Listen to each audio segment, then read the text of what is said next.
estamos conversando hoje sobre o plágio, que muitas vezes gera ações judiciais. Foi o que aconteceu com uma editora gráfica de Belo Horizonte, que recorreu à justiça depois que modelos de convites feitos por ela foram apresentados no site de outra empresa. O Tribunal de Justiça de Minas Gerais reformou a sentença de primeira instância e decidiu a favor da gráfica da capital. A indenização é de R$10 mil à empresa criadora dos convites. Vamos agora ouvir a advogada e gestora de cultura Sheila Piancó sobre outras modalidades expostas ao plágio. Para que a pessoa possa se garantir, ela tem que provar que aquela obra é dela. Porque a ideia, ela não é passível de proteção do direito autoral. A ideia por si só, ela continua no mundo das ideias, né? Então, por exemplo, eu li um autor que falava sobre Newton, que Newton criou o cálculo, mas antes de Newton vem uma outra pessoa que não registrou. Então, como não tinha nenhum escrito, não tinha nada, quem que criou o cálculo? Newton. Essa facilidade de comunicação facilita a própria acessibilidade ao direito cultural, por exemplo. Mas a pessoa que utiliza, ela tem que ter responsabilidade sobre a criação alheia. É importante também dizer a questão do limite, porque na lei fala sobre a questão do pequeno trecho, a possibilidade de utilização de pequeno trecho sem autorização prévia.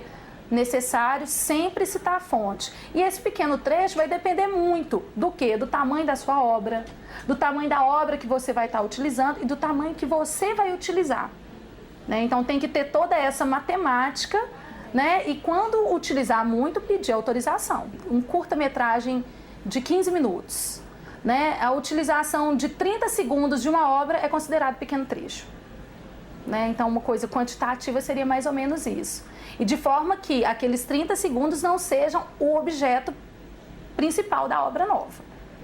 Se for o objeto principal, tem que pedir autorização. A comissão de juristas que estuda a reforma do nosso Código Penal defende uma pena maior para crimes contra a propriedade imaterial. Segundo o ministro do Superior Tribunal de Justiça, Gilson Dipp, que preside a comissão, os bens intelectuais vêm sendo menosprezados de forma assintosa, com fraudes facilitados pela tecnologia. Bem, Luiz Felipe, a gente já viu um pouquinho que esses crimes online já estão caracterizados, estão englobados pela lei. No que então está sendo feita essa reforma do Código, né? O que você quer mudar, ampliar? Eles estão tentando ampliar a punição. A punição hoje é para violou direito autoral, a punição é o quê? 3 meses a 1 ano e multa. Se o crime é de reprodução sem autorização, se é um crime, por exemplo, de retirar aqueles mecanismos que DVD tem contra a pirataria, a pessoa que vende, aí já passa a ser um crime que é punido com pena de 2 a 4 anos e multa. Esses crimes, é importante a gente ter essa proteção maior no direito autoral por uma simples razão. A capacidade nossa de reprodução e de objetivo de obter lucro. Por que eu falo isso? Um exemplo muito simples, uma patente. Uma patente tem ela vai à proteção normalmente de 15 a 20 anos. Uma empresa que vai tentar descobrir a cura para o câncer, ela sabe que ela vai poder explorar aquilo ali de 15 a 20 anos. Ela vai investir um valor X para explorar de 15 a 20 anos. Agora imagina se a exploração fosse 5 anos.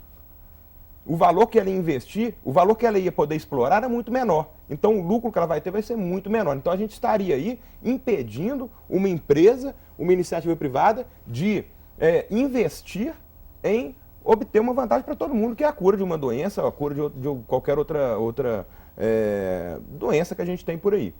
Isso, voltando para o direito autoral, é a mesma coisa. A gente passa a ter uma proteção maior, a gente produz mais.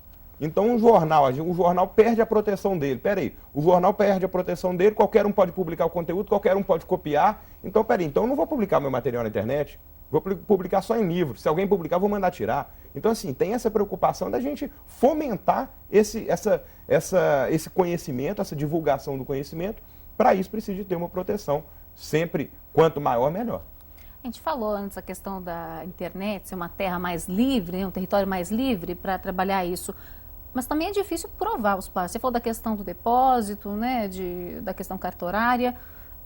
Isso resolve só? E tem outras formas de provar, formas de se resguardar Resguardar esse direito? As formas de se resguardar são aquelas que a gente tem já prevista na nossa lei. Então, prova testemunhal, prova documental, a documental vai essa ata notarial que eu citei. E isso tudo é indispensável para uma medida judicial. Sem prova, o direito não consegue falar nada. Então, aquela pessoa está utilizando aquele conteúdo ali que é meu. Mas espera aí, isso aí tem decisões, saiu uma decisão agora do STJ, Superior Tribunal de Justiça, exatamente confirmando a decisão do nosso Tribunal de Justiça de Minas Gerais. É um processo que a matéria tratada é essa. Espera aí, não tem prova de que o requerente, o autor da ação, é o autor daquele conteúdo, então julgou a ação improcedente. Ele não provou o básico, que é provar que ele realmente redigiu aquilo ali.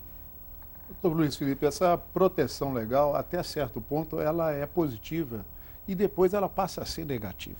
Tudo em excesso, em normas, em leis, quando a sociedade restringe muito, ela está, de certa forma, favorecendo algum segmento. Informação, todos nós sabemos, é poder. Quem tem informação, tem poder.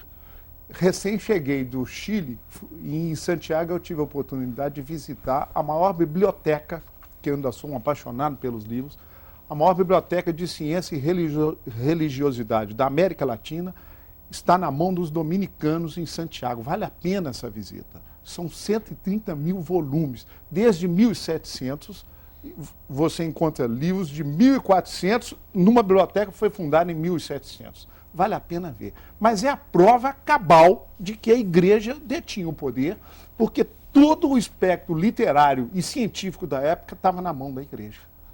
Tudo que ela trouxe para a América Latina, na colonização e tal, estava na mão dela. Ela que sabia como fazia o vinho, como manipulava na medicina. Então, eu tenho um certo receio desse excesso de normatização na internet, que seria um território livre. Eu repito, me agrada a ideia anarquista de a informação é de todos. Isso é salutar. Quantos milhões de pessoas não têm acesso a um livro que reproduza, desde que não viole a individualidade da pessoa. Essa é uma ideia bacana, eu acho livre, é um outro mundo, nós estamos vivendo um outro mundo, nós estamos buscando parâmetros antigos para referendar a obra de pessoas, e obra de pessoas que talvez nem valham tão a pena a gente dar destaque. E reproduza sim, se é inspirador, eu acho que vale a pena, eu sou incentivador dessa reprodução. Agora, acho que informação é poder, nós temos que tomar cuidado com isso, porque senão as elites é que vão falar, você pode ler isso, os segmentos oligárquicos vão continuar falando, você tem que plantar isso, você tem que cultivar isso. Esse é o cuidado que nós temos que ter, porque hoje o mundo é outro. O que eu tenho visto em estudo, em jurisprudência que os tribunais publicam, é que a lei hoje, a lei de direito autoral, ela tem essa preocupação dessa divulgação dessa informação sem controle, desde que cumpridos alguns requisitos, que são aqueles que eu falei, que se citar da fonte e o autor daquela notícia ou daquele artigo. Então, desde que seja uma notícia ou um artigo, aquilo ali vai veicular da forma como for. O que não dá, e eu acho que com muita razão a lei, é deixar que aquela notícia ali seja, ela se espalhe como se sua não fosse. Eu redijo um artigo, o artigo é publicado em um jornal de grande circulação. Esse artigo, quem quiser citar, para mim está ótimo. Para o jornal está ótimo, desde que cite a fonte. Então, acho que até aí não há problema nenhum, todo mundo pode utilizar, pode citar, e etc. e tal. Agora, a proteção maior, ela se dá com relação a, por exemplo, um livro, um trabalho científico. Essa parte que leva mesmo, é um trabalho mesmo de maior tempo, maior dedicação. Então, a proteção da lei maior, aí sim vai precisar de autorização para fazer uma reprodução, né? Aí a lei tem essa proteção maior exatamente para isso. A gente tem que lembrar que se a gente passar implantar esse socialismo, digamos assim, entre aspas, na internet, e a informação que está ali, tudo que está ali é de todo mundo, pode acontecer isso. Diversos autores reivindicando o mesmo título, o mesmo artigo. Então, a lei, ela partindo desse princípio de proteger, mas informar, porque a lei está preocupada, a lei se preocupou também com essa questão da informação. A notícia, ela tem que ser divulgada, ela tem que chegar à população em geral, desde a mais simples, com esses jornais aí de R$1,50, até a população de alta renda, a elite, ela tem que chegar para todo mundo, tudo o que está acontecendo. E foi com essa previsão que a lei estabeleceu que notícias e artigos podem ser reproduzidos desde que citada a fonte. Doutor Luiz Felipe, está me ocorrendo aqui um exemplo estapafúrdio, mas é interessante para ilustrar como o mundo mudou. Até uns 20, 30 anos atrás, ninguém sabia quem era pai de ninguém. É verdade. Você olhava a criança e falava assim, é a sua cara. Até hoje nós ainda temos o costume de falar, é a sua cara. É verdade. E hoje existe o DNA de 20 anos, estou julgando essa data, talvez 15, 20 anos para cá, que você fala, você é filho de Beltrano e Ciclano por causa da genética que foi descoberta e tal. Antigamente não existia paternidade, era de todo mundo, o filho era de todo mundo, ninguém sabia quem eram os pais, a não ser o casal. É verdade. Entendeu? É verdade. Então isso, para um exemplo também ocorrendo, como mudaram as coisas e nós ainda estamos recorrendo a direitos, a obras do passado. Eu acho que isso deveria ser repensado de uma forma mais moderna, mais aberta. E a palavra-chave da internet é compartilhamento, né? A palavra da moda é compartilhar. E mesmo porque também com tantos meios de telecomunicação, hoje todo mundo tem uma máquina, tem um celular que grava, que faz foto, então todo mundo é produtor de conteúdo. Então, os jornais, as grandes empresas, os jornais em grandes empresas, eles estão perdendo um pouco o poder. Talvez nisso eles querem se arvorar de que estão construindo aí conteúdos acadêmicos. Não, mas o que está gerando é a informação. Esse critério entre o que é notícia e artigo, o que é um conteúdo acadêmico, ele não tem uma subjetividade aí que dá ensejo a isso, é o que o Márcio falou, uma espécie de censura? Com certeza. Com relação ao jornal, antes de mais nada, é importante esclarecer que a informação está ficando cada vez mais barata. Então, o que o jornal tem que passar a oferecer, ou a revista, ou a mídia, seja ela qual for, o que ela tem que passar a oferecer é o quê? Credibilidade. Credibilidade daquela informação. Então, ela vai vender o quê? Credibilidade. Porque determinada informação, você vai julgar num mecanismo de busca na internet, você vai encontrar diversas fontes. Apenas qual que tem mais credibilidade para mim utilizar no meu trabalho, no meu recurso, para o Márcio de fazer uma matéria, para você fazer uma matéria, qual que vai ter mais credibilidade? É isso que eles têm que passar a vender.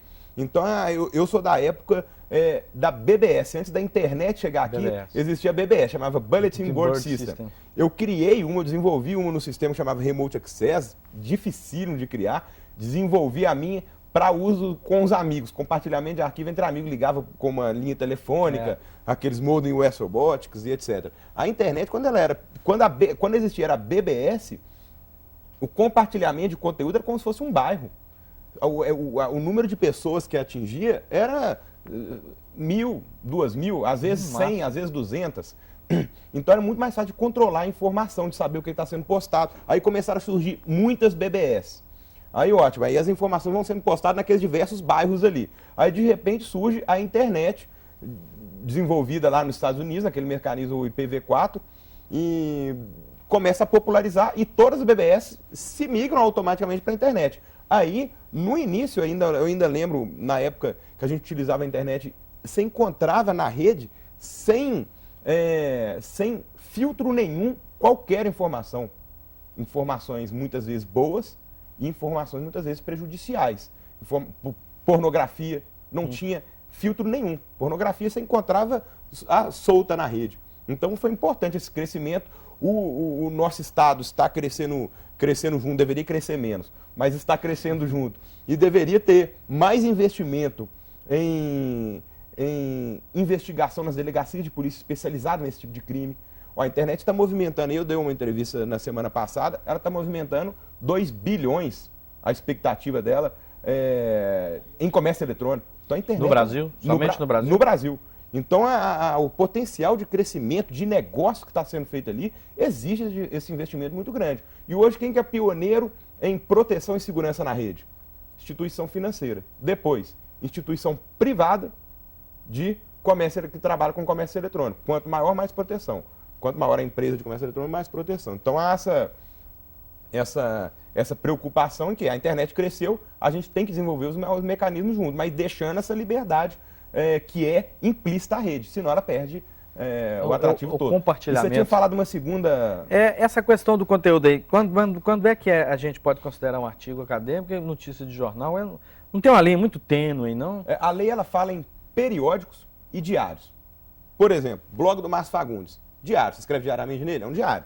Então, diariamente está sendo postada informação. Se ele quiser utilizar um artigo que foi utilizado, foi impresso de um outro site, ele pode utilizar citando a fonte.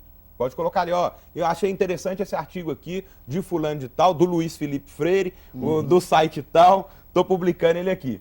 Ótimo, pode publicar, não tem problema nenhum.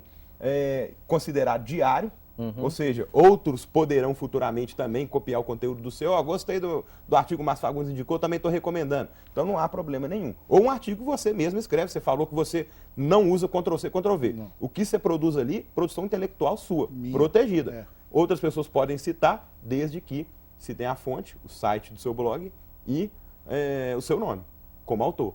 Então há essa preocupação. Agora, a partir do momento que é um trabalho científico, uma tese de mestrado, por exemplo? Uma tese de mestrado, aí essa proteção, se você quiser citar, fazer citações, também é permitido, não há problema nenhum, desde que se cite a fonte. Agora, copiar aquela tese, colocá-la como anexo, um trabalho seu, aquilo ali é só com autorização. E na questão das fotos, doutor Felipe? Muito bem lembrado, é um assunto importantíssimo, porque as fotos, qual que é o entendimento hoje? Se ela não gera constrangimento, ou seja, você vai numa festa, alguém tirou uma foto sua, não gera constrangimento para você e você permitiu que a foto fosse tirada, essa foto não vai ter problema nenhum. Muitas vezes a pessoa não precisa nem te pegar a autorização. A autorização no nosso Código de Processo Civil vai estabelecer que a gente pode ter aceitação tácita ou expressa. Expressa, você fala assim, eu aceito. A tácita dá todos os caminhos para mostrar que você aceitou. Ou seja, eu deixei tirar foto minha naquela festa e ser publicada. Eu não tomei nenhuma atitude contrária. Ótimo, uma aceitação tácita. Essa foto pode ser publicada ali. Agora, a partir do momento que gerou um constrangimento, não, eu tirei a foto na festa tal, mas apareceu, isso aconteceu num caso que eu tive aí, mas apareceu numa revista tal, descendo a lenha e totalmente fora de contexto. Uma foto tirada numa festa, totalmente fora de contexto. Então há um constrangimento, isso aí ela deveria ter pedido a autorização para veicular fora do contexto. Um caso engraçado, rapidamente. Uma vez eu estava num evento também, fiz uma foto de uma pessoa amiga minha que estava com uma senhora, uma moça, e fiz a foto do casal. Depois ele me chamou no canto e falou, não publica não, que essa não é minha mulher não, viu? E no caso, por exemplo, a gente está fazendo um texto que referencia uma foto, um texto sobre um destino turístico. A gente pega uma foto de um outro site, alguma outra foto bonita e coloca no texto. Cita a fonte, não é esse caso de festa, é o caso mesmo de direito autoral ali da foto. Citar o autor da foto, o fotógrafo. Aquela coisa de divulgação não cola. Divulgação / o nome do autor. Ok. Né? A gente vê muito comum, a gente vê ali fotodivulgação e ponto final. Né? Agora, há o entendimento, como a gente estava falando, que em 30% dos casos, a pessoa que não teve constrangimento, essa pessoa que não teve constrangimento, ela vai conseguir entrar na justiça para perder a ação.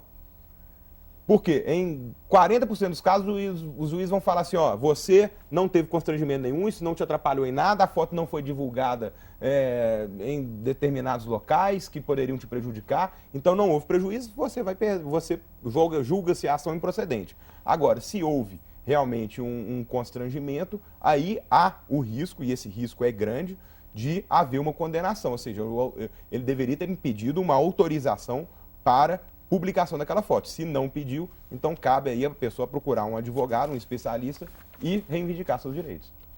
Então, depois do intervalo, a gente vai falar um pouquinho sobre os caminhos para a correta reprodução de conteúdo. Até já!